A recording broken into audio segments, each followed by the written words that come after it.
ನಾಯಕ ಪರದಾಯಕ ನೀನೇ ವಿನಾಯಕ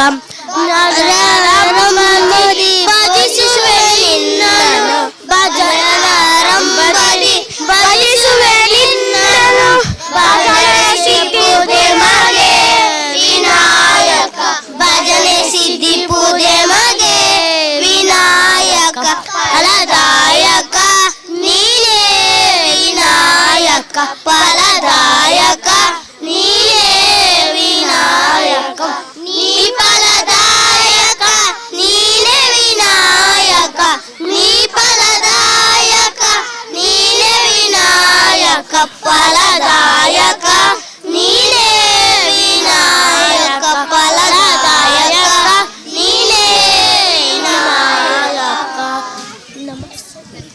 ಧನ್ಯವಾದಗಳು. ಪ್ರಾಥಮಿಕ ಶಾಲೆಯ ಮುಖ್ಯ ಶಿಕ್ಷಕರಾದಂಥ ಶ್ರೀಯುತ ಚಂದ್ರಧರ ಎಬಿ ಅವರು. ಆತ್ಮೀಯ ಗ್ರಾಮಸ್ಥರಲ್ಲಿ ವಿನಂತಿ, ಎಲ್ರಿಗೂ ಸಹ ಆಸನದ ವ್ಯವಸ್ಥೆ ಮಾಡಿದೆ. ದಯವಿಟ್ಟು ಎಲ್ಲ ಸ್ಟೇಜಿನ ಮುಂಭಾಗ ಬಂದು ಚೇರ್ಗಳಲ್ಲಿ ಕುತ್ಕೋಬೇಕು ಅಂತ ಕೇಳ್ಕೊತಾ ಇದ್ದೀವಿ. ಎಲ್ಲರಿಗೂ 79ನೇ ಸ್ವಾತಂತ್ರ್ಯ ದಿನಾಚರಣೆಯ ಶುಭಾಶಯಗಳನ್ನು ಹೇಳ್ತಾ, ನಮ್ಮ ಎರಡೂ ಶಾಲೆಯ STMC ಅಧ್ಯಕ್ಷರು ಈ ಧ್ವಜಾರೋಹಣ ಕಾರ್ಯಕ್ರಮವನ್ನು ನಡೆಸಿಕೊಂಡಿದ್ದಾರೆ.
ವಿಷಯವಾರು ಅತಿ ಹೆಚ್ಚು ಅಂಕ ಗಳಿಸಿದ ವಿದ್ಯಾರ್ಥಿಗಳ ವಿವರ. ಕನ್ನಡ 125ಕ್ಕೆ 116 ಪಡೆದುಕೊಂಡಿರ್ತಕ್ಕಂಥ ಪ್ರೇರಣಾ ಎಲ್. ಇಂಗ್ಲಿಷ್ 100ಕ್ಕೆ 91 ಅತಿ ಹೆಚ್ಚು ಅಂಕಗಳು ಪಡೆದಿರುವ ಪ್ರೇರಣಾ ಎಲ್. ಮೂರನೇದು ಹಿಂದಿ ವಿಷಯಕ್ಕೆ 100ಕ್ಕೆ 98 ಅಂಕಗಳು ಪಡೆದಿರುವ ಪ್ರೇರಣಾ ಎಲ್. ನಾಲ್ಕನೇದು ಗಣಿತ ವಿಷಯ 100ಕ್ಕೆ 85ರಷ್ಟು ಹೆಚ್ಚು ಅಂಕಗಳು ಪಡೆದಿರುವ ಪ್ರೇರಣಾ ಎಲ್. ವಿಜ್ಞಾನ ವಿಷಯಕ್ಕೆ 100ಕ್ಕೆ 95 ಅಂಕ ಪಡೆದಿರುವ ಪ್ರೇರಣಾ ಎಲ್. ಸಮಾಜ ವಿಜ್ಞಾನಕ್ಕೆ ಚಂದ್ರಶೇಖರ್ 100ಕ್ಕೆ 99 ಅಂಕಗಳು ಪಡೆದಿದ್ದಾರೆ. ಇಲ್ಲಿ ಕನ್ನಡಕ್ಕೆ ನರಸಿಂಹಮೂರ್ತಿ ಸರು, ಇಂಗ್ಲೀಷಿಗೆ ಮೀರಾ SD ಅವರು 1,000 ರೂಪಾಯಿ ಬಹುಮಾನ ನೀಡಿದ್ದಾರೆ. ಹಿಂದಿಗೆ ಪ್ರೇರಣಾ ಎಲ್ ನರಸಿಂಹಮೂರ್ತಿ ಅವರು, ಗಣಿತ ವಿಷಯಕ್ಕೆ ಪ್ರೇರಣಾಗೆ ನರಸಿಂಹಮೂರ್ತಿ ಸರ್ ನೀಡಿದ್ದಾರೆ. ವಿಜ್ಞಾನಕ್ಕೆ ಪ್ರೇರಣಾ ಎಲ್ ವಿಜ್ಞಾನ ಶಿಕ್ಷಕರು ಸದಾನಂದ ಟಿ ಅವರು 5,000 ರೂಪಾಯಿಯನ್ನು ಬಹುಮಾನವಾಗಿ ನೀಡಿರುತ್ತಾರೆ. ಅದೇ ಥರನಾಗಿ ಸಮಾಜ ವಿಜ್ಞಾನಕ್ಕೆ ಚಂದ್ರ ಸರ್ಗೆ ಮಲ್ಲಪ್ಪ ಸವರು 1,000 ರೂಪಾಯಿ ಬಹುಮಾನವನ್ನು ನೀಡಿದ್ದಾರೆ.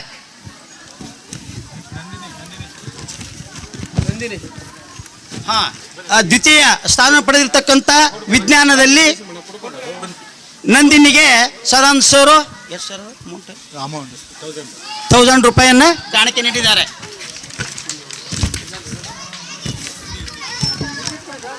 ಆಯ್ತಲ್ಲ, ಹೇಳಿದ್ದೀನಲ್ಲ. ಎಲ್ಲ ಹೇಳಿದ್ದೀನಿ. ಇದೇ ಥರನಾಗಿ ಮುಂದಿನ ಪ್ರೇರಣದಾಗಿದೆ 5 ವಿಷಯದಲ್ಲಿ ಅತಿ ಹೆಚ್ಚು ಅಂಕವನ್ನು ಪಡೆದಿರ್ತಕ್ಕಂಥ ಎಲ್ಲರೂ ಅಭಿನಂದಿಸಬೇಕು ಜೋರಾದ ಚಪ್ಪಾಳೆ ಮೂಲಕ.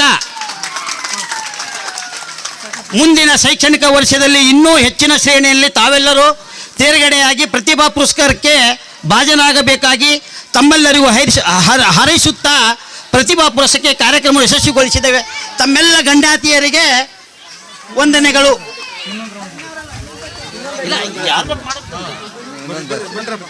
ಯಾರು ಬರಬೇಕೊಬ್ರು? ಬಮೂಲ್ ವತಿಯಿಂದ ನಮ್ಮ ಶಾಲೆಯ ಮಕ್ಕಳಿಗೂ ಕೂಡ ಪ್ರತಿಭಾ ಪುರಸ್ಕಾರವನ್ನು ಹಮ್ಮಿಕೊಳ್ಳಲಾಗಿತ್ತು. ಇದರಲ್ಲಿ ಅನುಷಾ ಸಿಕೆ ಎಂಬ ವಿದ್ಯಾರ್ಥಿನಿಯನ್ನ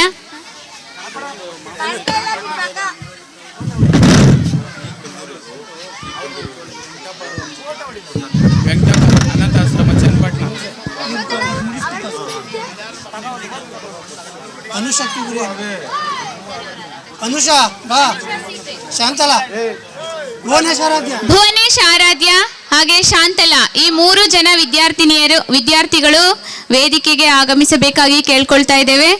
ಬಮೂಲ್ ವತಿಯಿಂದ ಸನ್ಮಾನವನ್ನು ಸ್ವೀಕರಿಸಲು ನಮ್ಮ ಶಾಲೆಯಿಂದ ಅನುಷಾ ಸಿಕೆ, ಭುವನೇಶ್ ಆರಾಧ್ಯ ಹಾಗೂ ಶಾಂತಲಾ ಎಂಬ ವಿದ್ಯಾರ್ಥಿನಿ.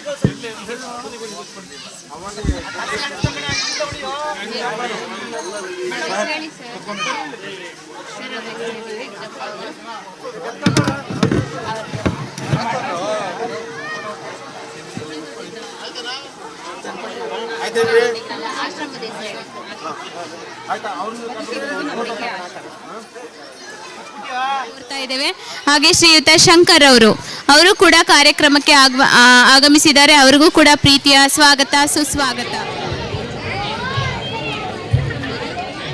ಕೊನೆಗೆ ಇವರನ್ನು ಬಂಧಿಸಿದ್ರೆ ಲಕ್ಷಾಂತರ ರೂಪಾಯಿ ಬಹುಮಾನ ಅಂತ ಘೋಷಣೆ ಮಾಡಿರ್ತಾರೆ. ಅವರನ್ನು ಬಂಧಿಸ್ಬಿಡ್ತಾರೆ. ಬಂಧಿಸಿದಾಗ ಜಡ್ಜ್ ತೀರ್ಪು ಕೊಡ್ತಾರೆ, ಇವರಿಗೆ ಮರಣದಂಡನೆ ಶಿಕ್ಷೆ ಗಲ್ಲಿಗೇರಿಸಿ ಅಂದಾಗ ನಗೋಕ್ ಶುರು ಮಾಡ್ತಾರೆ. ಏನಪ್ಪ ಮರಣದಂಡನೆ ನಗೋಕ್ ಶುರು ಮಾಡ್ತಾ ಇದೆಯಲ್ಲ, ಯಾಕೆ ನಗ್ತಿದ್ಯಾ ಅಂದಾಗ, ಭರತ ಮಾತೆಯ ಮಡಿಲಲ್ಲಿ ಹುಟ್ಟಿದ ನಾನು, ಭರತ ಮಾತೆಯ ಮಡಿಲಲ್ಲೇ ಬೆಳೆದ ನಾನು, ಭರತ ಮಾತೆಯ ಮಡಿಲಲ್ಲೇ ಸಾಯ್ತೇನೆ ಅಂದ್ರೆ ಇದಕ್ಕಿಂತಲೂ ಸ್ವರ್ಗ ಸುಖ ಇನ್ನೊಂದಿಲ್ಲ ಅಂತಾನೆ. ಆಗ ಬ್ರಿಟಿಷ್ ನ್ಯಾಯಾಧೀಶರು ಬದಲಾವಣೆ ಮಾಡ್ತಾರೆ ತೀರ್ಪನ್ನ. ಇವರನ್ನು ಭಾರತ ದೇಶದಿಂದ ಹೊರಗಡೆ ಕರ್ಕೊಂಡೋಗಿ ಗಲ್ಲಿಗೇರಿಸಿ ಅಂತ. ಸಾಕಷ್ಟು ಹೇಳ್ತಾರೆ, ಇಲ್ಲೇ ಗಲ್ಲಿಗೇರಿಸಿ ಅಂತ ಕೇಳಲ್ಲ. ಅವರನ್ನು ಭಾರತ ದೇಶದಿಂದ ಹೊರಗಡೆ ಕರ್ಕೊಂಡು ಗಲ್ಲಿಗೇರಿಸ್ತಾರೆ. ಗಲ್ಲಿಗೇರಿಸುವಂತ ಸಂದರ್ಭದಲ್ಲಿ ಒಂದೇ ಮಾತರಂ ಭಾರತ್ ಮಾತಾ ಕಿ ಜೈ, ಬ್ರಿಟಿಷರೇ ದೇಶ ಬಿಟ್ಟು ತೊಲಗಿ ಘೋಷಣೆಗಳನ್ನು ಕೊಡ್ತಾ ತನ್ನ ಜೀವವನ್ನೇ ಮುಡುಪಾಗಿ ಭಾರತ ಮಾತೆಗೆ ಸಮರ್ಪಿಸ್ತಾರೆ. ಅವರ ಶವ ಪರೀಕ್ಷೆ ಮಾಡುವಾಗ 2 ಮುಷ್ಟಿ ಕೈಗಳು ಬಿಗಿಯಾಗಿಡ್ಕೊಂಡಿರುತ್ತೆ. ಏನೋ ಮುಷ್ಟಿ ಬಿಗಿಯಾಗಿದೆಯಲ್ಲ ಅಂದ್ಬಿಟ್ಟು ಒಂದೊಂದು ಬೆರಳು ತೆಗಿತಾರೆ. ತೆಗೆದಾಗ ಸತ್ತೋಗಿರ್ತಾರೆ ಅವರು, ಮರಣದಂಡನೆ ನೇಣಾಕ್ಬಿಟ್ಟಿರ್ತಾರೆ. ಅವ್ರ 2 ಕೈಗಳಲ್ಲಿ ಭಾರತ ದೇಶದ ಮಣ್ಣಿರುತ್ತೆ. ಭರತ ಮಾತೆಯ ಮಡಿಲಲ್ಲೇ ಹುಟ್ಟಿದ ನಾನು, ಭರತ ಮಾತೆಯ ಮಡಿಲಲ್ಲೇ ಬೆಳೆದ ನಾನು, ಭರತ ಮಾತೆಯ ಮಡಿಲಲ್ಲೇ ಸಾಯ್ತೇನೆ ಅಂತ ಪ್ರತಿಜ್ಞೆ ತೊಟ್ಟಂತ ವಾಸುದೇವನಂತ ಪಡಿಕೆ ಭಾರತ ದೇಶದಿಂದ ಹೊರಗಡೆ ಕರ್ಕೊಂಡು ಗಲ್ಲಿಗೇರಿಸಿದ್ರು ಕೂಡ ಅವ್ರು ಗೊತ್ತಿಲ್ಲದಂಗೆ ಭಾರತ ದೇಶದ ಮಣ್ಣನ್ನು ತಗೊಂಡೋಗಿ ಭಾರತ ದೇಶದ ಮಣ್ಣಿನ ಜೊತೆನಲ್ಲೇ ತಮ್ಮ ಜೀವವನ್ನು ಬಿಡ್ತಾರೆ. ಇದು ನಿಜವಾದಂತಹ ದೇಶಭಕ್ತಿ. ಭಾರತಕ್ಕೋಸ್ಕರ, ಭಾರತ ಮಾತೆಗೋಸ್ಕರ ಈ ತರ ಅಸಂಖ್ಯಾತ ವ್ಯಕ್ತಿಗಳು ಹೋರಾಟ ಮಾಡಿದ್ದಾರೆ. ಚಂದ್ರಶೇಖರ ಆಜಾದ್ ಕೇವಲ 24 ವರ್ಷದ ಯುವಕನಾಗಿರ್ಬೇಕಾದ್ರೆ ಬ್ರಿಟಿಷರನ್ನು ಕೊಂದು ಅವರನ್ನ ಸದೆ ಮಾಡಿದ್ರು. ಅವರು ಕೊನೆಗೆ ಬ್ರಿಟಿಷರ ಜೊತೆ ಹೋರಾಟ ಮಾಡ್ತಾ ಇನ್ನು ಒಂದೇ ಒಂದು ಗುಂಡಿದೆ ಅಂತ ಗೊತ್ತಾದಾಗ ಈ ಗುಂಡು ಖಾಲಿ ಆಗ್ಬಿಡುತ್ತೆ, ಸುಮಾರು ಜನ ಬ್ರಿಟಿಷರನ್ನ ಕೊಂದು ಹಾಕಿದ್ದೀನಿ, ಈ ಗುಂಡಿನಿಂದ ಮತ್ತೊಬ್ಬರನ್ನ ಕೊಂದು ಹಾಕಿದ್ರೆ ನನ್ನನ್ನು ಸೆರೆ ಹಿಡಿತಾರೆ ಅಂತೇಳಿ ನಾನು ಆಜಾದಿಯಿಂದ ನಾನು ಸ್ವತಂತ್ರನಾಗಿ ಹುಟ್ಟಿದ್ದೇನೆ, ಸ್ವತಂತ್ರನಾಗಿ ಬದುಕಿದ್ದೇನೆ, ಸ್ವತಂತ್ರನಾಗಿ ಸಾಯ್ತೇನೆ ಅಂತ ಪ್ರತಿಜ್ಞೆ ತೊಟ್ಟಂತ ಚಂದ್ರಶೇಖರ್ ಆಜಾದ್ ಆ ಗುಡ್ಡಿನಿಂದ ತಾನೇ ಆತ್ಮಹತ್ಯೆ ಮಾಡ್ಕೊಂಡು ಸಾಯ್ತಾರೆ. ಭಗತ್ ಸಿಂಗ್ ಸೆರೆ ಹಿಡಿದಂತ ಸಂದರ್ಭದಲ್ಲಿ 24 ವರ್ಷ ವಯಸ್ಸು ಭಗತ್ ಸಿಂಗ್, ಸುಖದೇವ್ 23 ವರ್ಷ, ರಾಜಗುರಿಗೆ 22 ವರ್ಷ. ಅವರನ್ನು ಗಲ್ಲಿಗೇರಿಸುವಂತ ಸಂದರ್ಭದಲ್ಲಿ ಭಗತ್ ಸಿಂಗ್ ಹೇಳ್ತಾರೆ, ಹೇ ಮಾತೆ ಭರತ ಮಾತೆ, ಹೇ ಮಾತೆ ಭರತ ಮಾತೆ, ನಿನ್ನಂತಹ ದೊಡ್ಡ ತಾಯಿಗೆ ಈ ದೊಡ್ಡ ಮಗ ಏನನ್ನು ಕೊಡಬಲ್ಲ. ಹೇ ಮಾತೆ ಭರತ ಮಾತೆ, ನಿನ್ನಂತಹ ದೊಡ್ಡ ತಾಯಿಗೆ ಈ ದೊಡ್ಡ ಮಗ ಈ ತಲೆಯನ್ನಲ್ಲದ ಬೇರೆ ಏನ್ ಕೊಡಬಲ್ಲ ಅಂತ ಹೇಳಿ ತಾನೇ ನೇಣಿನ ಕುಣಿಕೆಯನ್ನು ಹಾಕೊಂಡು ಇಂಗ್ಲಿಷ್ ಕೊಟ್ಟಂತಹ ನೇಣಗಮ್ಮಿನ ಶಿಕ್ಷೆಯನ್ನ ಅವರೇ ಹಾಕೊಳ್ತಾ ಒಂದೇ ಮಾತರಂ ಭಾರತ್ ಮಾತೆಗೆ ಜೈ, ಬ್ರಿಟಿಷರ ದೇಶ ಬಿಟ್ಟು ತೊಲಗಿ ಘೋಷಣೆ ಕೊಟ್ಕೊಂಡು ನಮಗೆ ತಾವೇ ನೇಣನ್ನು ಹಾಕೊಳ್ತಾರೆ. ಇದರ ಅಸಂಖ್ಯಾತ ವ್ಯಕ್ತಿಗಳು, ಸಾವಿರಾರು ವ್ಯಕ್ತಿಗಳು ಅಂದಿನ ಕಾಲದ ಹೆಣಗಳ ಮೆಟ್ಟಿದೆ.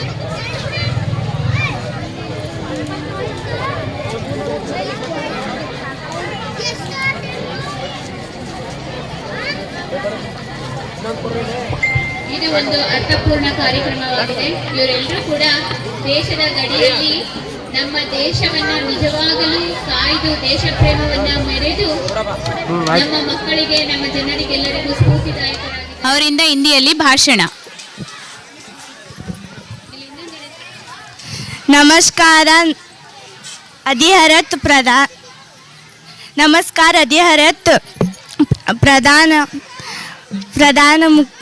प्रधान पद्य शिक्षकगण और मेरे प्यारे साथियों, आज हम सब यहाँ भारत के स्वतंत्र दिवस के मनाने के लिए एक था।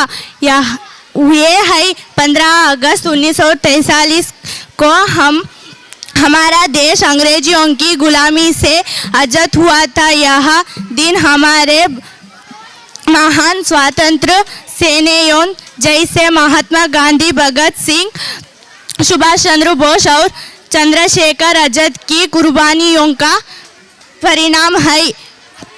इसे दिन को हमें देशभक्ति, एकता और समर्पण के साथ मनाना चाहिए। हमें संकल्प लेना चाहिए कि हम अपने देश को और आगे बढ़ाएंगे। शिक्षण, स्वच्छता और ईमानदारी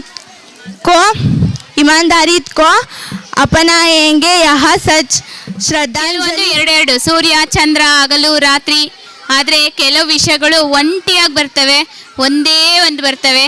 ಅದು ಯಾರು ಅಂತಂದರೆ ನೀವುಗಳೆಲ್ಲರೂ ಕೂಡ, ನಾನು, ನೀನು ಎಲ್ಲರೂ ಕೂಡ ಈ ಪ್ರಪಂಚದಲ್ಲಿ ಒಂದೇ. ನಾವು ಒನ್ ಆ್ಯಂಡ್ ಓನ್ಲಿ ಪೀಸ್. ಒಬ್ಬರಿದ್ದಾಗ ಇನ್ನೊಬ್ರು ಇರೋದಕ್ಕೆ ಸಾಧ್ಯನೇ ಇಲ್ಲ. ಎಲ್ಲರೂ ಕೂಡ ಒಂದೇ ಥರ ಇರಲೇಬೇಕು. ನನ್ನ ಮಗನೂ ಯಾವಾಗಲೂ ಫಸ್ಟ್ ರ್ಯಾಂಕೇ ಬರಬೇಕು, ಔಟ್ ಆಫ್ ಔಟೇ ಬರಬೇಕು. ಈ ಥರ ನಾವು ಯಾವಾಗಲೂ ಕೂಡ ನಮ್ಮ ಮಕ್ಕಳಿಗೆ ನಾವು ಫೋರ್ಸ್ ಮಾಡಬಾರ್ದು. ಮಕ್ಕಳು ಅವು ಗಿಡದಲ್ಲಿ ಬೆಳೀತಕ್ಕಂಥ ಹೂ ಎಷ್ಟು ಸ್ವತಂತ್ರವಾಗಿ ಹರಳುತ್ತೋ, ಎಷ್ಟು ಸ್ವತಂತ್ರವಾಗಿ ಹುಟ್ಟತ್ತೋ ಹಾಗೆ ನಮ್ಮ ಮಕ್ಕಳನ್ನ ಬಿಟ್ಬಿಡ್ಬೇಕು.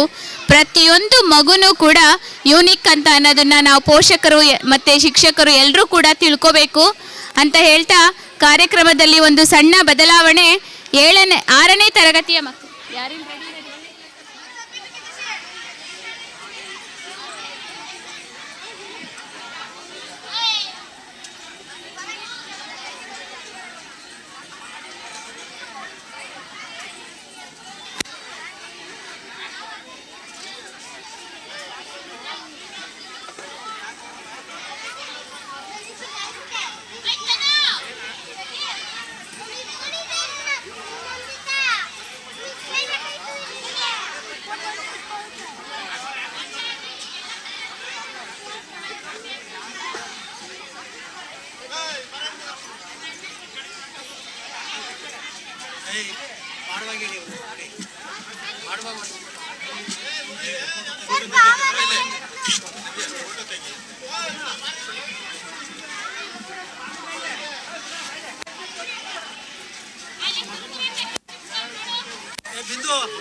ಒಂದೊಂದು ಗುಲಾಬಿ ವಾದೆ ಕೊಡು.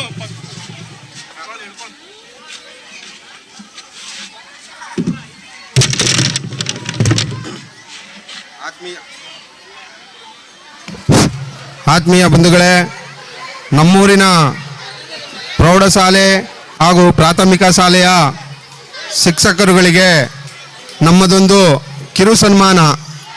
ಯಾಕಪ್ಪ ಅಂದರೆ ನಮ್ಮ ಮಕ್ಕಳನ್ನ ಉಜ್ವಲ ಭವಿಷ್ಯಕ್ಕಾಗಿ ಸೇವೆ ಸಲ್ಲಿಸ್ತಕ್ಕಂಥ ಗುರುಗಳವರು. ಆದ್ದರಿಂದ ಗುರುಗಳಿಗೆ ಒಂದು ಗುರುವಂದನ ಸಮಾರಂಭ. ದಯವಿಟ್ಟು ಎಲ್ಲ ಊರಿನ ಹಿರಿಯರು, ಮಕ್ಕಳು, ತಾಯಂದಿರು ಚಪ್ಪಾಳೆ ಮೂಲಕ ಪ್ರೋತ್ಸಾಹ ಕೊಡಬೇಕು ಅಂತ ಕೇಳ್ಕೊತಾ ಇದ್ದೀವಿ.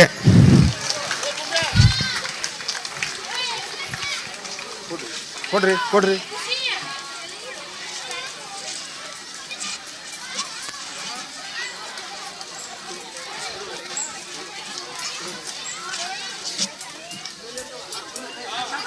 ಹಾಂ ಸಾಕು ನಿಂತ್ಕೊಬರ್ರಿ ನಿಂತ್ಕೊಬರ್ರಿ ನಿಂತೆ ನಿಂತ್ಕೊಳ್ರಿ ನಿಂತೆ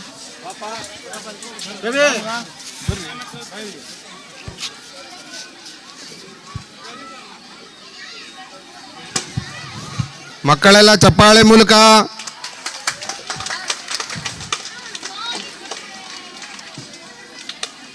ಆಯ್ತಾ ಕುಮಾರ್?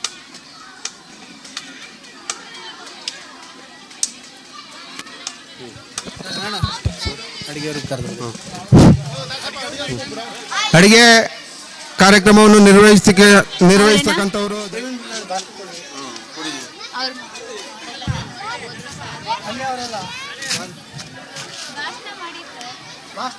ಬನ್ನಿ ಸರ್. ಇಲ್ಲಿ ಆಚರಿಸುವ ಎಲ್ಲ ರಾಷ್ಟ್ರೀಯ ಹಬ್ಬಗಳಲ್ಲಿ ಅತ್ಯಂತ ಪ್ರಮುಖವಾದ ಹಬ್ಬ ಇದಾಗಿದೆ. ಬ್ರಿಟಿಷರ ಸಂಕೋಲೆಯಿಂದ ಬಿಡುಗಡೆ ಹೊಂದಿದ ಶುಭ ಗಳಿಗೆ ಇಂದು.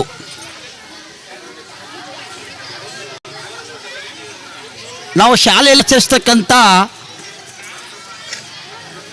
ರಾಷ್ಟ್ರೀಯ ಹಬ್ಬಗಳ ಬಗ್ಗೆ, ಆ ದಿನದ ಮಹತ್ವ, ಅದನ್ನು ಏಕೆ ಆಚರಿಸ್ತೇವೆ ಅಂತಕ್ಕಂಥ ವಿಚಾರದ ಬಗ್ಗೆ ಮಕ್ಕಳಲ್ಲಿ ಪ್ರಶ್ನೆ ಮಾಡಿದಾಗ ಹಲವಾರು ಮಕ್ಕಳು ಸಮರ್ಪಕವಾಗಿ ಉತ್ತರಿಸುವುದಿಲ್ಲ. ಹಾಗಾಗಬಾರ್ದು. ನಾವು ಶಾಲೆಯಲ್ಲಿ ಯಾವೆಲ್ಲ ರಾಷ್ಟ್ರೀಯ ಹಬ್ಬಗಳನ್ನು ಆಚರಿಸ್ತೇವೆ ಎಲ್ಲ ಸೈಲೆಂಟ್ ಆಗಿರಿ, ಅದರ ಹಿನ್ನೆಲೆ, ಅದರ ಮಹತ್ವವನ್ನು ಅರಿತುಕೊಂಡಾಗ ಆ ಒಂದು ಆಚರಣೆಗೆ ಅರ್ಥ ಬರುತ್ತದೆ. ಈ ದಿನದ ಮಹತ್ವವನ್ನು ಕುರಿತು ಒಂದೆರಡು ವಿಚಾರಗಳನ್ನು ನಾನು ತಮ್ಮ ಮುಂದೆ ಮಾತನಾಡಲು ಇಚ್ಛಿಸಿದ್ದೇನೆ. ಈ ದಿನದ ಮಹತ್ವವನ್ನು ತಿಳ್ಕೊಳ್ಬೇಕಾದರೆ ನಮ್ಮ ದೇಶದ ಇತಿಹಾಸದ ಪುಟಗಳನ್ನು ತಿರುವಿ ಹಾಕಿದಾಗ ನಮಗೆ ಗೊತ್ತಾಗುತ್ತೆ. ನಮ್ಮ ದೇಶ ಪ್ರಾಚೀನ ಕಾಲದಿಂದಲೂ ಅತ್ಯಂತ ಸಂಪದ್ಭರಿತವಾದ ಒಂದು ಶ್ರೀಮಂತ ದೇಶವಾಗಿತ್ತು. ನಮ್ಮ ದೇಶದಲ್ಲಿ ಯಥೇಚ್ಛವಾಗಿ ಸಾಂಬಾರ ಪದಾರ್ಥಗಳು ಹಾಗೂ ಇನ್ನಿತರ ವಾಣಿಜ್ಯ ಬೆಳೆಗಳನ್ನು ಬೆಳೆಯಲಾಗ್ತಿತ್ತು. ಅದೇ ಸಂದರ್ಭದಲ್ಲಿ ಪಾಶ್ಚಾತ್ಯ ದೇಶಗಳಲ್ಲಿ ಸಾಂಬಾರ ಪದಾರ್ಥಗಳ ತೀವ್ರತರವಾದ ಬೇಡಿಕೆ ಇತ್ತು. ಹೆಚ್ಚು ಹಣ ಕೊಟ್ಟರೂ ಕೂಡ ಸಿಗದೇ ಇರತಕ್ಕಂಥ ಸ್ಥಿತಿ ಅಲ್ಲಿ ತಲೆದೋರಿತ್ತು. ಅದೇ ಸಂದರ್ಭದಲ್ಲಿ ಕ್ರಿಸ್ತ ಶಕ 1498ರಲ್ಲಿ ಪೋರ್ಚುಗೀಸ್ ದೇಶದ ನಾವಿಕ ವಾಸ್ಕೋ ಡ ಗಾಮಾನೋ ಭಾರತಕ್ಕೆ ಜಲಮಾರ್ಗವನ್ನು ಕಂಡುಹಿಡಿದು ಭಾರತದ ಕೇರಳ ರಾಜ್ಯದ ಕಲ್ಲಿಕೋಟೆಗೆ ಬಂದಿಳಿದನು. ಆ ಕಲ್ಲಿಕೋಟೆಯನ್ನು ಜಮೋರ್ ಎಂಬ ಹೆಸರಿನ ರಾಜನು ಆಳುತ್ತಾ ಇದ್ದನು. ಆತನಿಗೆ ಈ ನಾವಿಕನ ಬಂದಿರುವ ವಿಚಾರ ಗೊತ್ತಾಗಿ ತನ್ನ ಆಸ್ಥಾನಕ್ಕೆ ಬರಮಾಡಿಕೊಂಡು ಭವ್ಯವಾಗಿ ಸ್ವಾಗತಿಸಿ ಭಾರತದ ಶ್ರೀಮಂತಿಕೆ ಬಗ್ಗೆ ಮತ್ತು ಇಲ್ಲಿ ಅತ್ಯಂತ ಕಡಿಮೆ ಬೆಲೆಯಲ್ಲಿ ಸಿಗ್ತಕ್ಕಂಥ ಸಾಂಬಾರ ಪದಾರ್ಥಗಳ ವಿಚಾರಗಳನ್ನು ಆತನಿಗೆ ತಿಳಿಸ್ಪಡಿಸನು. ತದನಂತರ ವಾಸ್ಕೋ ಡ ಗಾಮಾನೋ ತನ್ನ ದೇಶಕ್ಕೆ ಹೋಗಿ ಅಲ್ಲಿರ್ತಕ್ಕಂಥ ವ್ಯಾಪಾರ ಉದ್ದಿಮೆದಾರರಿಗೆ ಭಾರತದಲ್ಲಿ ಸಿಗ್ತಕ್ಕಂಥ ಸಾಂಬಾರ ಪದಾರ್ಥಗಳು ಮತ್ತು ಕಡಿಮೆ ಬೆಲೆಯಲ್ಲಿ ಸಿಗ್ತಕ್ಕಂಥ ವಿಚಾರವನ್ನು ತಿಳಿಸಿದಾಗ ತದನಂತರ ಆ ಒಂದು ಉದ್ದಿಮೆದಾರ ಆಗಿರ್ತಕ್ಕಂಥ ಪೋರ್ಚುಗೀಸರು, ಡಚ್ಚರು, ಫ್ರೆಂಚರು, ಬ್ರಿಟಿಷರು ವ್ಯಾಪಾರ ಮಾಡ್ತಕ್ಕಂಥ ಏಕೈಕ ಉದ್ದೇಶದಿಂದ ತಂಡೋಪತಂಡವಾಗಿ ಸಮುದ್ರದ ಮುಖೇನ ಭಾರತಕ್ಕೆ ಬಂದರು. ಇಲ್ಲಿ ಸ್ಥಳೀಯ ರಾಜರುಗಳೆಲ್ಲ ಅವರಿಗೆ ಎಲ್ಲ ಸ್ಥಳಾವಕಾಶ ನೀಡಿ ವ್ಯಾಪಾರ ಮಾಡಲು ಏನೇನು ಬೇಕೋ ಎಲ್ಲ ಸೌಲಭ್ಯಗಳನ್ನು ಒದಗಿಸಿದರು. ಅವರೆಲ್ಲ ಅತ್ಯಂತ ಪೈಪೋಟಿಯಿಂದ ಇಲ್ಲಿ ವ್ಯಾಪಾರವನ್ನು ಪ್ರಾರಂಭಿಸಿದರು. ಕಡಿಮೆ ಬೆಲೆಯಲ್ಲಿ ಸಾಂಬಾರ ಪದಾರ್ಥಗಳನ್ನು ಖರೀದಿಸಿ ತಮ್ಮ ದೇಶಕ್ಕೆ ದುಪ್ಪಟ್ಟೆ ಬೆಲೆಗೆ ಮಾಡಿ ಅಧಿಕ ಲಾಭವನ್ನು ಪಡೆದುಕೊಳ್ಳಲಿಕ್ಕೆ ಪ್ರಾರಂಭ ಮಾಡ್ತಾರೆ. ಹೀಗೆ ಕೆಲ ವರ್ಷಗಳು ಕಳೆದ ನಂತರ ಬ್ರಿಟಿಷರು ತಾವೊಬ್ಬರೇ ಇಲ್ಲಿ ವ್ಯಾಪಾರ ಮಾಡಬೇಕು, ಹೆಚ್ಚಿನ ಲಾಭ ನಾವು ಇಷ್ಟೇ ಪಡ್ಕೊಳ್ಬೇಕು ಅಂತಕ್ಕಂಥ ದುರುದ್ದೇಶದಿಂದ ಉಳಿರವನ್ನು ಈ ಭಾರತದಿಂದ ಹೊರಗೆ ಹಾಕ್ತಾರೆ. ಕ್ರಮೇಣ ವರ್ಷ ಕಳೆದಂತೆ ಭಾರತೀಯರ ಮುಗ್ಧ ಸ್ವಭಾವವನ್ನು ಅರಿತು ನಮ್ಮ ರಾಜರುಗಳಲ್ಲಿ ಎತ್ತಿ ಕಟ್ಟಿ ಕೆಲ ರಾಜರ ಸಹಾಯವನ್ನು ಪಡೆದುಕೊಂಡು ಮೋಸ ವಂಚನೆಯಿಂದ ವ್ಯಾಪಾರ ಮಾಡಲಿಕ್ಕೆ ಪ್ರಾರಂಭ ಮಾಡ್ತಾರೆ. ಹೀಗೆ ಕೆಲ ವರ್ಷಗಳು ಕಳೆದ ನಂತರ ತಮ್ಮ ವ್ಯಾಪಾರದ ಏಕೈಕ ಉದ್ದೇಶವನ್ನು ಬಿಟ್ಟು ಕುತಂತ್ರ ಮಾರ್ಗದಿಂದ ಒಂದೊಂದು ಭೂಪ್ರದೇಶಗಳನ್ನು ವಶಪಡಿಸಿಕೊಳ್ಳುತ್ತಾ ಇಡೀ ಭಾರತ ದೇಶವನ್ನೇ ತಮ್ಮ ವಶಕ್ಕೆ ತೆಗೆದುಕೊಂಡು ಸುಮಾರು 200 ವರ್ಷಗಳವರೆಗೆ ತಮ್ಮದೇ ಆತಕ್ಕಂಥ ಸಾಮ್ರಾಜ್ಯವನ್ನು ಸ್ಥಾಪಿಸಿ ಭಾರತದ ಆಡಳಿತದ ಚುಕ್ಕಾಣಿಯನ್ನು ಹಿಡಿತಾರೆ. ಇದರಿಂದಾಗಿ ನಿರಂತರವಾಗಿ ಭಾರತ ದೇಶದ ಸಂಪತ್ತು ಈ ಸಮುದ್ರದ ಮುಖೇನ ಇಂಗ್ಲೆಂಡ್ ದೇಶಕ್ಕೆ ಹೋಗಡುತ್ತದೆ. ತದನಂತರ ನಮ್ಮನ್ನು ಆಳಲು ಬಂದ ಗವರ್ನರ್ಗಳು ತಮಗೆ ಅನುಕೂಲ ಆಗುವ ಹೆಚ್ಚು ಲಾಭವನ್ನು ತಂದುಕೊಡುವ ಕಾನೂನುಗಳನ್ನು ಮಾಡಿಕೊಂಡು ನಿರಂತರವಾಗಿ ಭಾರತೀಯರನ್ನು ಶೋಷಣೆ ಮಾಡಲಿಕ್ಕೆ ಪ್ರಾರಂಭ ಮಾಡ್ತಾರೆ.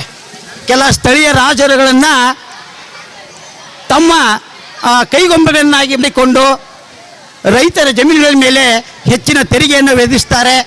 ಯಾರು ಸಕಾಲಕ್ಕೆ ತೆರಿಗೆಯನ್ನು ಕಟ್ಟುವುದಿಲ್ಲವೋ ಅಂಥ ರೈತರ ಆಸ್ತಿ ಪಾಸ್ತಿಗಳನ್ನು ಮುಟ್ಟುಗೋಲನ್ನು ಹಾಕಿಕೊಳ್ತಾರೆ.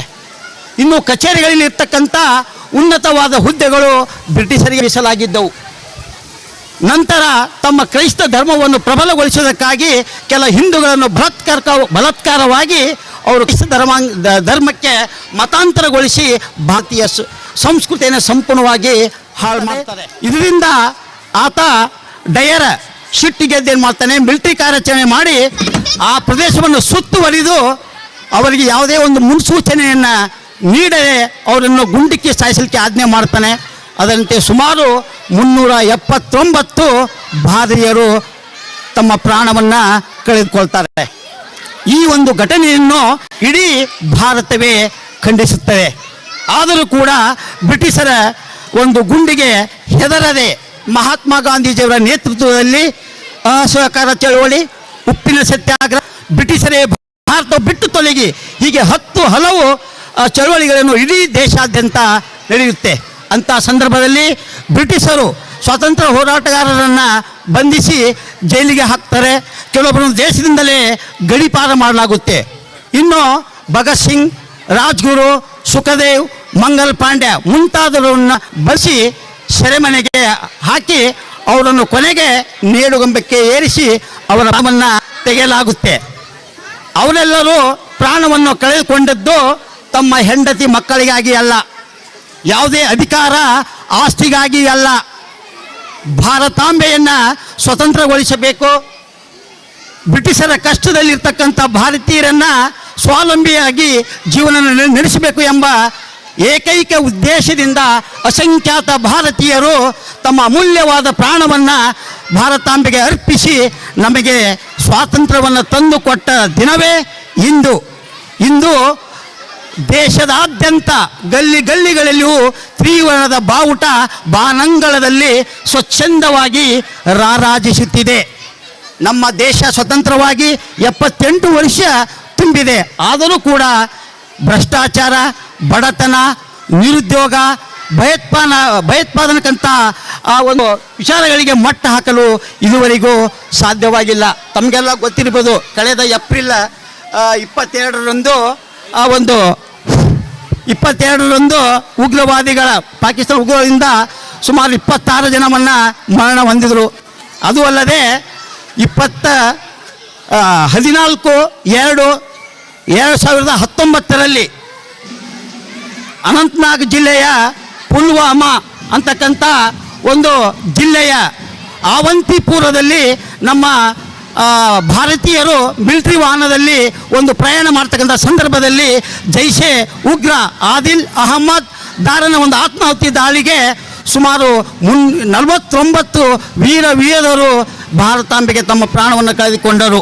ಅದಕ್ಕೆ ತಕ್ಕನಾಗಿ ಕೇವಲ 13 ದಿನದಲ್ಲಿ ನಮ್ಮ ವಾಯುಪಡೆಯ ಸೈನಿಕರು ಕೂಡ ಪಾಕಿಸ್ತಾನದ ಒಳಗೆ ನುಗ್ಗಿ ಭಯೋತ್ಪಾದನೆ ಇರತಕ್ಕಂಥ ಅಡುಗುತಾಣಗಳ ಮೇಲೆ ಗುಂಡಿಕ್ಕಿ ಸುಮಾರು 300 ಜನರನ್ನು ಕೊಂದು ಹಾಕಿ ಸುರಕ್ಷಿತವಾಗಿ ಮರಳಿ ನಮ್ಮ ದೇಶಕ್ಕೆ ಬಂದರು. ಇದು ನಮ್ಮ ಭಾರತೀಯ ಸೈನಿಕರ ತಾಕತ್ತು, ಶಕ್ತಿ. ಅವರ ಸಾಧನೆಯನ್ನು ಇಡೀ ಭಾರತವೇ ಕೊಂಡಾಡಿತು. ಇನ್ನೂ ಹೆಚ್ಚಿನ ರೀತಿಯಲ್ಲಿ ನಮ್ಮ ಸರ್ಕಾರಗಳು ಆ ಸೈನಿಕರಿಗೆ ಹೆಚ್ಚಿನ ಸಹಾಯವನ್ನು ಸಹಕಾರವನ್ನು ಅವರ ಕುಟುಂಬಗಳಿಗೆ ಭದ್ರತೆಯನ್ನು ನೀಡಿದಾಗ ನಮ್ಮ ದೇಶ ಇನ್ನಷ್ಟು ಸಮೃದ್ಧಿ ಬಲಿಷ್ಠವಾಗುತ್ತದೆ ಅಂತ ಹೇಳುತ್ತಾ ಇದುವರೆಗೆ ನನಗೆ ಮಾತನಾಡಲು ಅವಕಾಶ ಮಾಡಿಕೊಟ್ಟ ತಮ್ಮೆಲ್ಲರಿಗೂ ಅನಂತ ಧನ್ಯವಾದಗಳು ಹೇಳುತ್ತಾ ನನ್ನ ಮಾತುಗಳಿಗೆ ವಿದಾಯ ಹೇಳ ಬಯಸುತ್ತೇನೆ.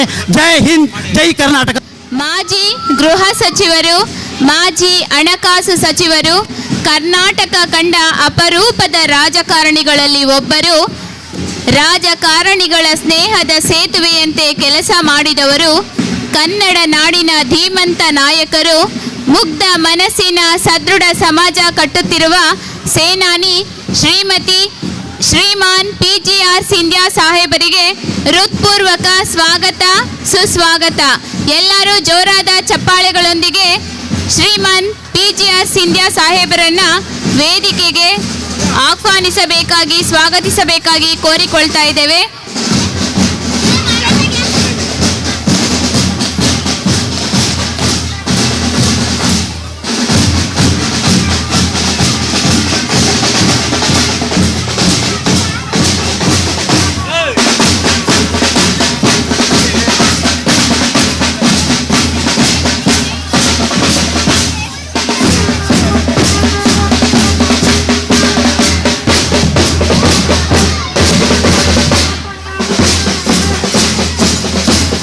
ಉತ್ತಮ ವಾಗ್ಮಿಗಳು,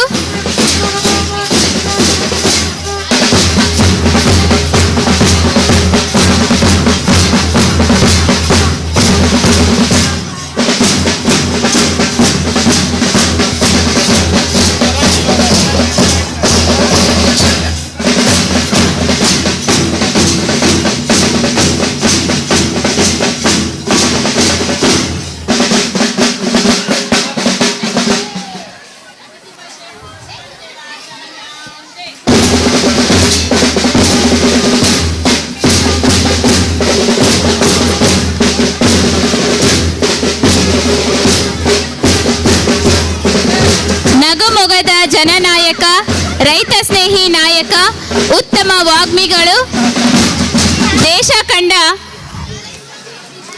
ದೇಶ ಕಂಡ ಅಪ್ರತಿಮ ರಾಜಕಾರಣಿ, ಸಾಧು ಸಂತರಂತಹ 6 ಬಾರಿ ಶಾಸಕರಾದಂತಹ ಮಾಜಿ ಗೃಹ ಸಚಿವರು, ಮಾಜಿ ಹಣಕಾಸು ಸಚಿವರು, ಕರ್ನಾಟಕ ಕಂಡ ಅಪರೂಪದ ರಾಜಕಾರಣಿಗಳಾದಂತಹ, ಸ್ನೇಹದ ಸೇತುವೆಯಂತೆ ಕೆಲಸ ಮಾಡ್ತಾ ಇರ್ತಕ್ಕಂತಹ ಕನ್ನಡ ನಾಡಿನ ಧೀಮಂತ ನಾಯಕರು, ಮುಗ್ಧ ಮನಸ್ಸಿನ ಸದೃಢ ಸಮಾಜ ಕಟ್ಟುತ್ತಿರುವ ಸೇನಾನಿ ಶ್ರೀಮಾನ್ PGR ಸಿಂಧ್ಯಾ ಸಾಹೇಬರಿಗೆ ಹೃತ್ಪೂರ್ವಕ ಸ್ವಾಗತ.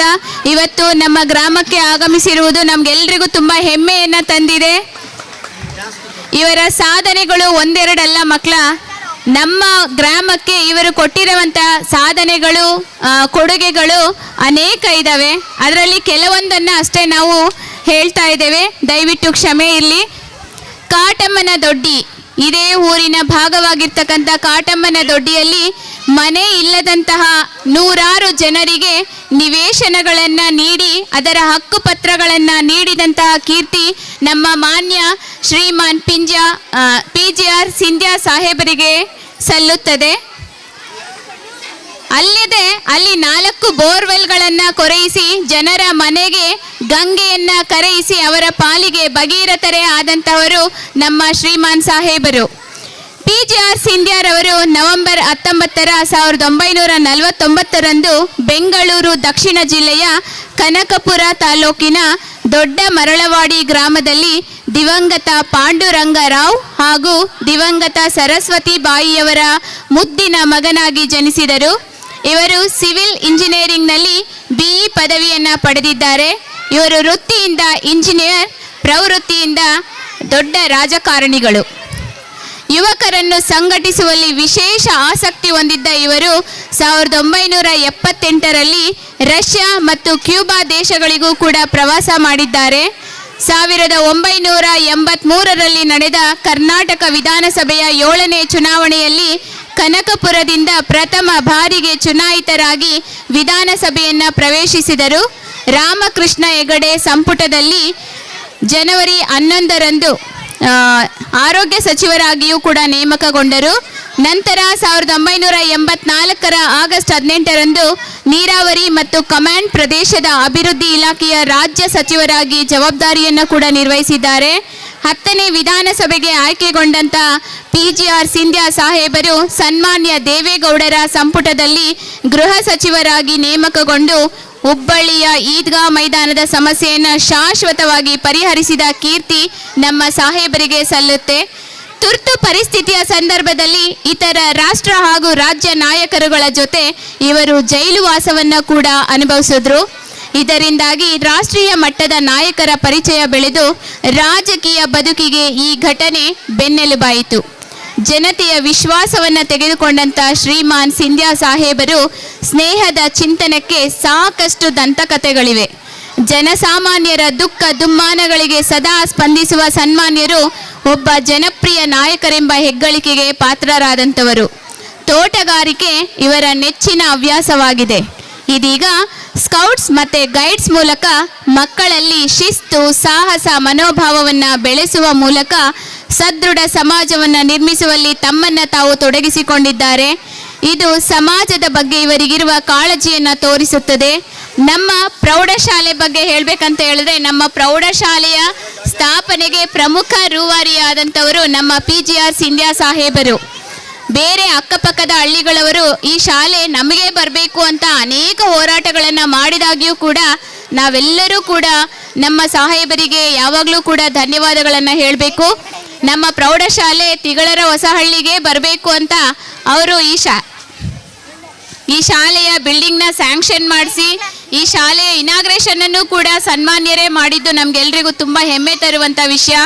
ಇದರಿಂದ ನಮ್ಗೇನು ಅರ್ಥ ಆಯಿತು ಅಂತ ಹೇಳಿದ್ರೆ, ಈ ಊರಿನ ಬಗ್ಗೆ, ಈ ಊರಿನ ಜನರ ಬಗ್ಗೆ ಅವರಿಗಿರ್ತಕ್ಕಂಥ ವಿಶೇಷವಾದ ಕಾಳಜಿಯನ್ನು ನೋಡಿ ನಮಗೆ ಮನಸ್ಸು ತುಂಬಿ ಬಂತು. ಈ ಊರಿನ ಮಕ್ಕಳ ಶೈಕ್ಷಣಿಕ ಅಭಿವೃದ್ಧಿಗೆ ಕಾರಣರಾಗಿ ಈ ಊರಿನ ಜನರ ಪಾಲಿಗೆ ಜ್ಞಾನ ದೇವತೆಯೇ ಆಗಿರ್ತಕ್ಕಂಥ ಸನ್ಮಾನ್ಯ ಶ್ರೀ PGR ಸಿಂಧ್ಯಾ ಸಾಹೇಬರು ಈ ಕಾರ್ಯಕ್ರಮಕ್ಕೆ ಆಗಮಿಸಿರುವುದು ನಮಗೆಲ್ರಿಗೂ ಕೂಡ ತುಂಬ ಸಂತೋಷವನ್ನು ಉಂಟು ಮಾಡಿದೆ. ಈ ಕಾರ್ಯಕ್ರಮ ತುಂಬ ಅರ್ಥಪೂರ್ಣವಾಯಿತು. ಇದೀಗ ನಮ್ಮ ಕಾರ್ಯಕ್ರಮ ಸಂಪದ್ಭರಿತವಾಯಿತು ಅಂತ ಹೇಳ್ತಾ ಸಾಹೇಬರಿಗೆ ಸನ್ಮಾನ ಕಾರ್ಯಕ್ರಮವನ್ನು ನಡೆಸಿಕೊಡಬೇಕು ಅಂತ ನಮ್ಮ ಶಾಲೆಯ STMC ಅಧ್ಯಕ್ಷರಾದಂತಹ ಶ್ರೀಯುತ ರವಿ TP ಅವರು ಹಾಗೂ ನಮ್ಮ ಮುಖ್ಯ ಶಿಕ್ಷಕರಾದಂಥ ಶ್ರೀಯುತ ಚಂದ್ರಾಧರ್ ಸರ್ ಅವರು, ಹಾಗೆ ಮಲ್ಲಪ್ಪ ಸರ್ ಅವರು, ಹಾಗೆ ಶ್ರೀಯುತ ವೆಂಕಟಾಚಲ ಅವರು, ಬಿಲ್ಲಯ್ಯನವರು, ಕುಮಾರ್ TM ಅವರು, L ಮಹಾದೇವಯ್ಯನವರು, ರೂಪಾ ಮಹಲಿಂಗಯ್ಯನವರು, ಎಲ್ಲ ಗಣ್ಯಾತಿ ಗಣ್ಯರನ್ನ ಹೃತ್ಪೂರ್ವಕವಾಗಿ ಸಭೆಗೆ ಬರಬೇಕು ಅಂತ ಕೇಳ್ಕೊಳ್ತಾ ಇದ್ದೀವಿ. ಸನ್ಮಾನ್ಯರನ್ನ ಸನ್ಮಾನಿಸಬೇಕಾಗಿ ಕೇಳಿಕೊಳ್ಳುತ್ತಾ ಇದ್ದೇವೆ. ಈ ಕಾರ್ಯಕ್ರಮ ಕಳೆಗಟ್ಟೋದಕ್ಕೆ ನಿಮ್ಮೆಲ್ಲರ ಚಪ್ಪಾಳೆ ತುಂಬ ಮುಖ್ಯ ಆಗುತ್ತೆ. ಎಲ್ಲರೂ ಮನಪೂರ್ವಕವಾಗಿ ಇಷ್ಟೆಲ್ಲ ಮಾಡಿ ನಮ್ಮ ಹಳ್ಳಿಗೆ ಇಷ್ಟೆಲ್ಲ ಸಹಕಾರವನ್ನು ಕೊಟ್ಟಿದ್ದಾರೆ. ನಮ್ಮ ಹಳ್ಳಿಯ ಅಭಿವೃದ್ಧಿಗೆ ಕಾರಣೀಭೂತರಾಗಿರ್ತಕ್ಕಂತಹ ಸನ್ಮಾನ್ಯರ ಸನ್ಮಾನ ನಿಜಕ್ಕೂ ಕೂಡ ಇಂದಿಗೆ ನಾವೊಂದು ಸ್ವಲ್ಪನಾದರೂ ಅವರಿಗೆ ಕೃತಜ್ಞತೆಯನ್ನು ಸಲ್ಲಿಸಿರುವೆ ಅನ್ನುವಂತಹ ಭಾವ ನಮ್ಮಲ್ಲಿ ಮೂಡೋದಕ್ಕೆ ಸಹಕಾರವಾಯಿತು.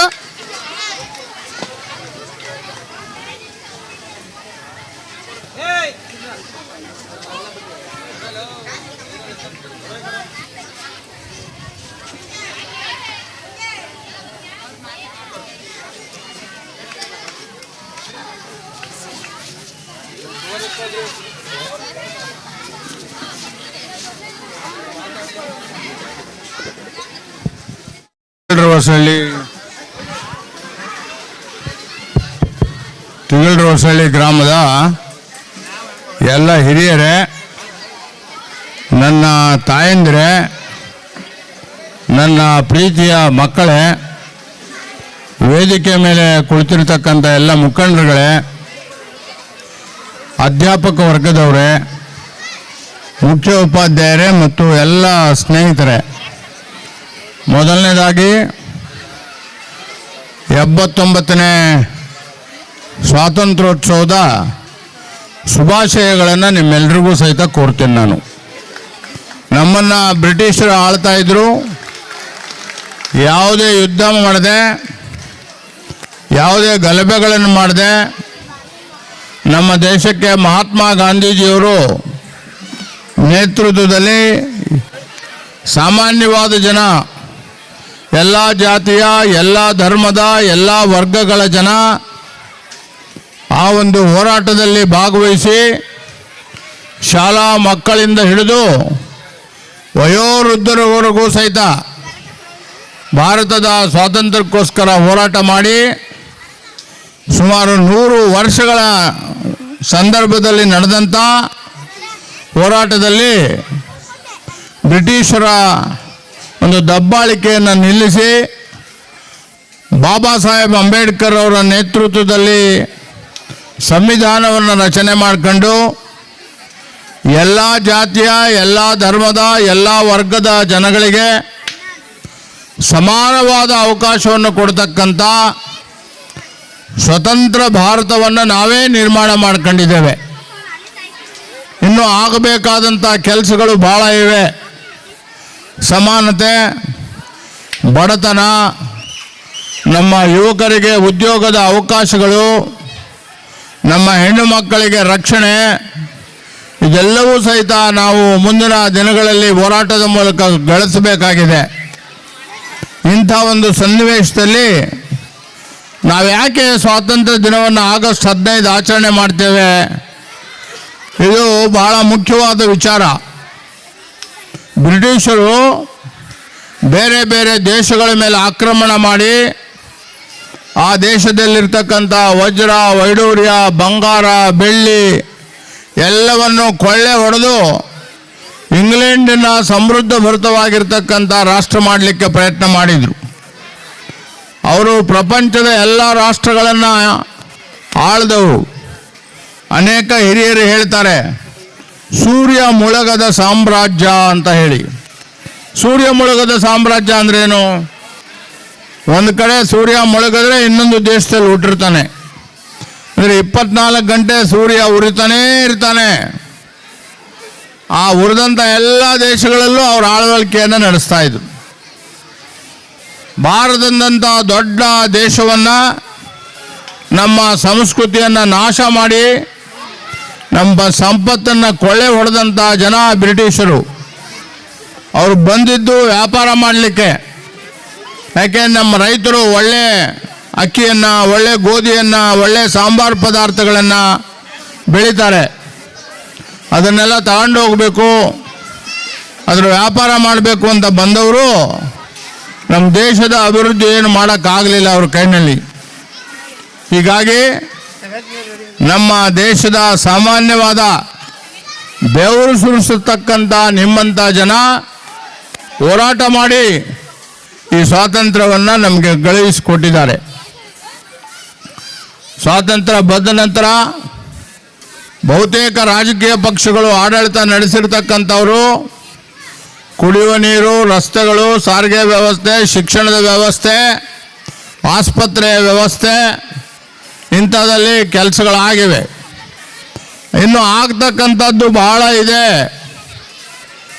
ಒಬ್ಬ ಭಾರತೀಯ ಪ್ರತಿಯೊಬ್ಬನೂ ಸಹಿತ ನಾನು ಸಂತೋಷದಿಂದ ಇದ್ದೀನಿ, ನನಗೆ ಯಾವುದೇ ರೀತಿಯ ಭಯ ಇಲ್ಲ, ನನ್ನ ಜೀವನಕ್ಕೇನು ತೊಂದರೆ ಇಲ್ಲ, ನಾನು ಮೈ ತುಂಬ ಬಟ್ಟೆ ಹಾಕ್ತೀನಿ, ನನ್ನ ಮಕ್ಕಳಿಗೆ ಶಿಕ್ಷಣ ಸಿಗ್ತಾ ಇದೆ ಅನ್ನೋ ಭಾವನೆ ಎಲ್ಲರಲ್ಲೂ ಬರಬೇಕು.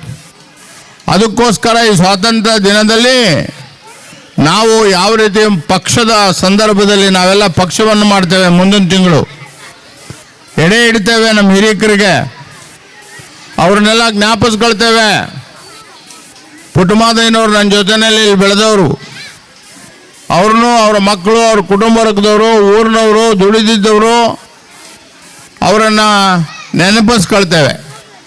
ಪುಟ್ಟಮಾದಯ್ಯನವರು ಒಂದೇ ಅಲ್ಲ, ಎಲ್ಲರೂ ಯಾರ್ಯಾರು ತೀರ್ಕೊಂಡಿದ್ದಾರೆ ಅವರೆಲ್ಲ ನೆನೆಸ್ಕೊಳ್ತೇವೆ ನಾವು. ಯಾಕೆ ನೆನೆಸ್ಕೊಳ್ತೇವೆ?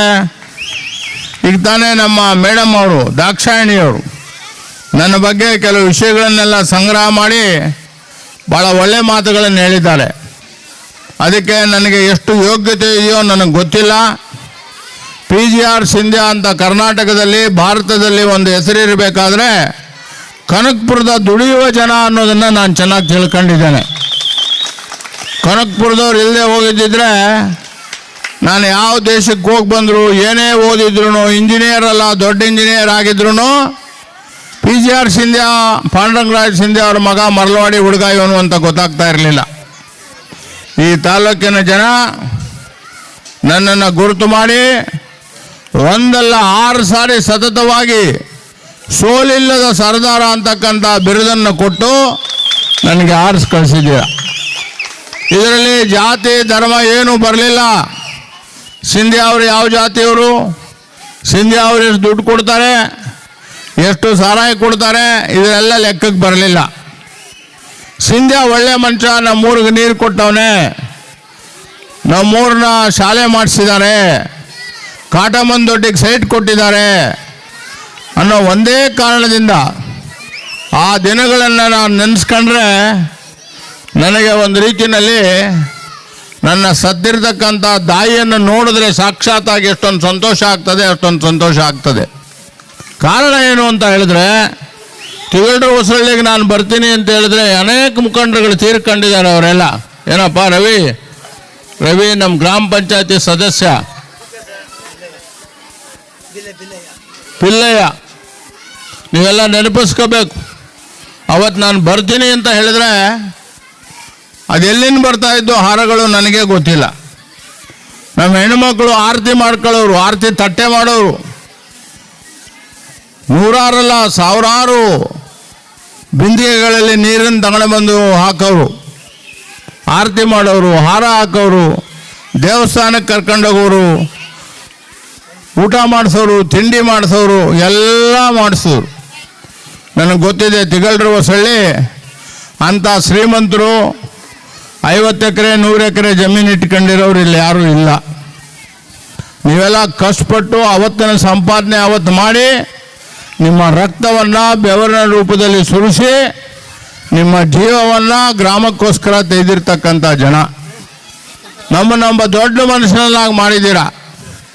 ನಾನು ಎಲ್ಲೂ ಹೋದ್ರೂ ಅಮೇರಿಕಾದ ನ್ಯೂಯಾರ್ಕ್ಗೆ ಹೋದಾಗ, ಆಸ್ಟ್ರೇಲಿಯಾದ ಸಿಡ್ನಿಗೆ ಹೋದಾಗ, ಯುರೋಪಿನ ಲಂಡನ್ಗೆ ಹೋದಾಗ ನಾನು ಮೊದಲನೇ ಜ್ಞಾಪಕ ಮಾಡ್ಕೊಳ್ಳೋದು ನಮ್ಮ ತಂದೆ ತಾಯಿಗಳನ್ನು, ಅದಾದಮೇಲೆ ಜ್ಞಾಪಕ ಮಾಡ್ಕೊಳ್ಳೋದು ಕನಕಪುರದ ಜನರನ್ನು. ನನಗೆಲ್ಲರೂ ಗುರುತಿಸ್ತಾರೆ. ಯಾಕೆ ಗುರುತಿಸ್ತಾರೆ? ನೀವು ನನಗೆ ಅಧಿಕಾರ ಕೊಟ್ಟಿದ್ದೀರಾ ಅಂಥೇಳಿ, ಕೊಟ್ರಾ ಅಂಥೇಳಿ ನನಗೆ ಗುರುತಿಸ್ತಾರೆ. ನನ್ನ ಕೈಲಾದಷ್ಟು ಮಟ್ಟಿಗೆ ನಾನು ಸೇವೆ ಮಾಡಿದ್ದೇನೆ. ಎಲ್ಲ ಮಾಡಿದ್ದೇನೆ ಅಂತ ನಾನು ಹೇಳಕ್ಕೆ ಹೋಗೋದಿಲ್ಲ. ಪಕ್ಕದ ಗ್ರಾಮದಲ್ಲಿ ಒಬ್ಬರು ಅರಸುಗಳಿದ್ದರು, ತಾಲೂಕು ಬೋರ್ಡಿನ ಅಧ್ಯಕ್ಷರಾಗಿದ್ದರು. ಅವರು ಅರಸುಗಳು, ನೀವೆಲ್ಲ ಮರ್ತೋಗಿರ್ಬೋದು ಅವ್ರನ್ನ. ಕಾಂತರಾಜ್ ಅರಸು ಭಾಳ ದೊಡ್ಡ ಮನುಷ್ಯ. ಅವರೇ ಬೇರೆ ಪಾರ್ಟಿ, ನಾನೇ ಬೇರೆ ಪಾರ್ಟಿ. ಆದರೆ ಪಾರ್ಟಿ ಮೇಲೆ ಅವ್ರು ದ್ವೇಷ ಕಾರ್ತಾ ಇರಲಿಲ್ಲ. ಪಾರ್ಟಿ ಅಂತ ಹಿಡ್ಕೊಂಡು ಕತ್ತಿ ಮಸೀತಾ ಇರಲಿಲ್ಲ. ಸಿಂಧ್ಯಾ ಅವರು ಯಾವ ಪಾರ್ಟಿನಲ್ಲಿ ಇರಲಿ ಅಂತೇಳಿ ನನಗೆ ಗೌರವಿಸೋರು.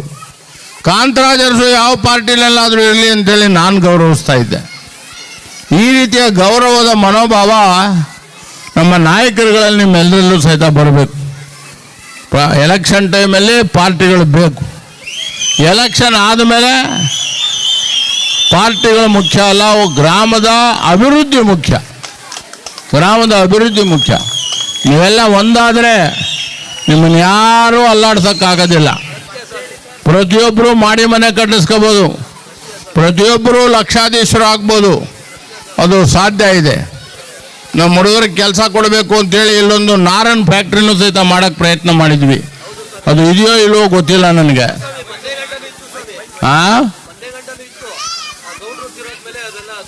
ಅದನ್ನು ಮುಚ್ಚಿಬಿಟ್ಟಿದ್ದಾರಂತ. ಇನ್ನೇನೇನು ಮುಚ್ಚಿದಾರೋ ಗೊತ್ತಿಲ್ಲ ನನಗೆ ಕರೆಕ್ಟಾಗಿ.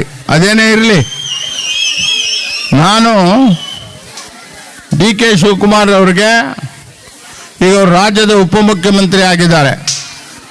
ದೇವೇಗೌಡರು ನಮ್ಮ ದೇಶದ ಪ್ರಧಾನಿಗಳಾಗಿದ್ದರು. ದೇವೇಗೌಡರಿಗೂ ಪುಟ್ಟಮಾದಯ್ಯನವ್ರಿಗೂ ಭಾಳ ಹತ್ತಿರದ ಸಂಬಂಧ. ಬಡವ ಪುಟ್ಟಮಾದಯ್ಯ, ಆದರೆ ಅವ್ನು ಡೆಲ್ಲಿಗೆ ಹೋದರೆ ಭಾಳ ಪ್ರೀತಿಯಿಂದ ಪ್ರಧಾನಿಗಳು ಕರೆಸ್ಕೊಳ್ಳೋರು ಲೆಕ್ಕ ಹಾಕೊಳ್ಳಿ. ಹಾಗೆ ಶಿವಕುಮಾರ್ ಈಗ ಉಪಮುಖ್ಯಮಂತ್ರಿ ಇದ್ದಾರೆ. ನಾಳೆ ದಿನ ಅವರು ಮುಖ್ಯಮಂತ್ರಿನೂ ಆಗ್ಬೋದು, ಅದಕ್ಕಿಂತ ದೊಡ್ಡ ಸ್ಥಾನಕ್ಕೂ ಹೋಗ್ಬೋದು. ಕುಮಾರಸ್ವಾಮಿಯವರು ಕೇಂದ್ರ ಸರ್ಕಾರದ ಮಂತ್ರಿಗಳಿದ್ದಾರೆ.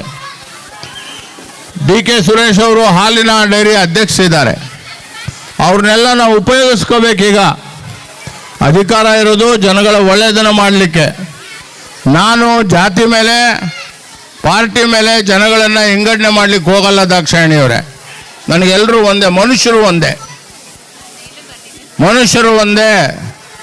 ನಾವೆಲ್ಲರೂ ಸಹಿತ ಸೇರಿ ಒಗ್ಗಟ್ಟಿನಿಂದ ಇರಬೇಕು, ಅದು ಭಾಳ ಮುಖ್ಯ. ಊರ ಹಬ್ಬ ಮಾಡೋದ್ರ ಜೊತೆಗೆ ಊರ ದೇವಸ್ಥಾನ ಭಾಳ ಚೆನ್ನಾಗಿ ಕಟ್ಸಿದ್ದೀರ.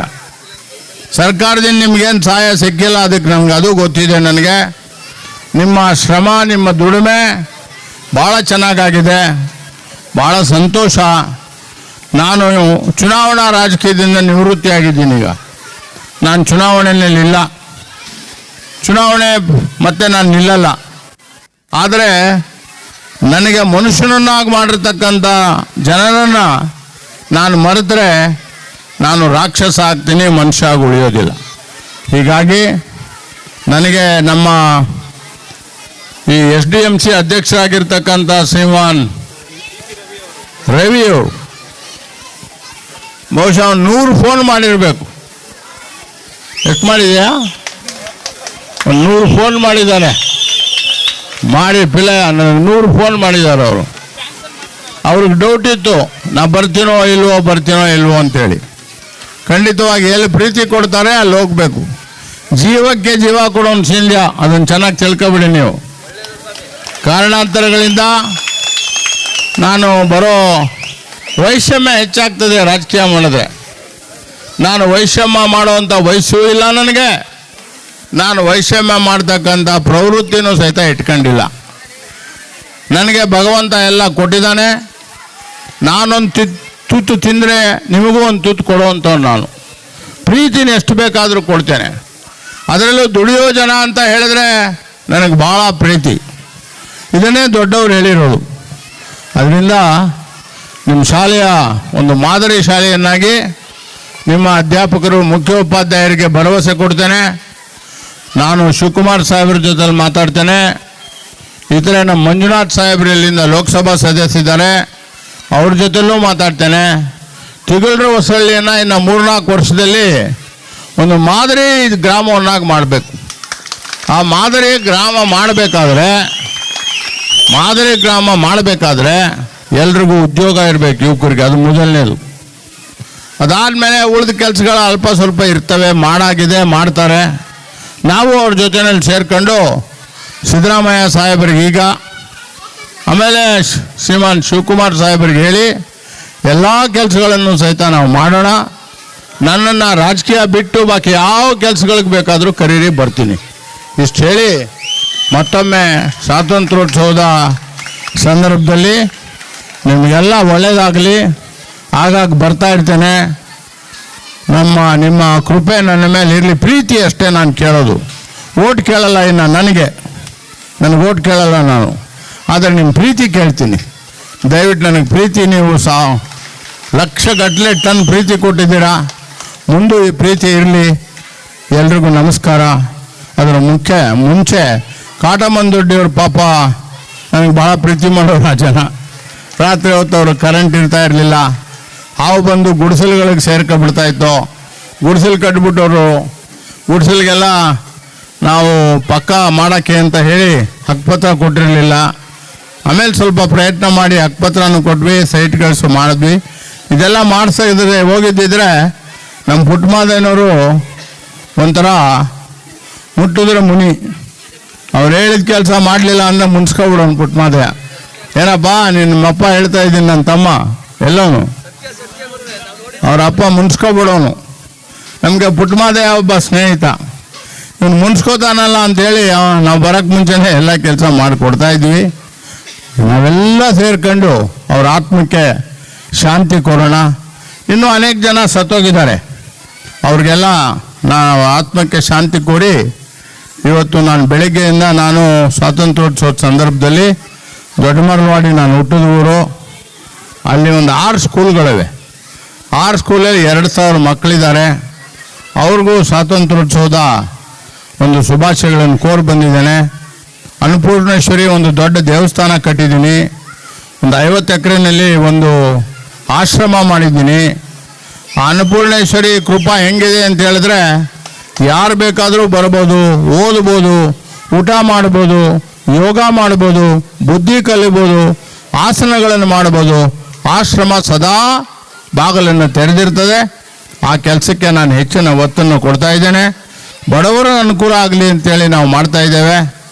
ನೀವು ಅದರ ಉಪಯೋಗ ಪಡೀರಿ. ಎಲ್ರಿಗೂ ನಮಸ್ಕಾರ.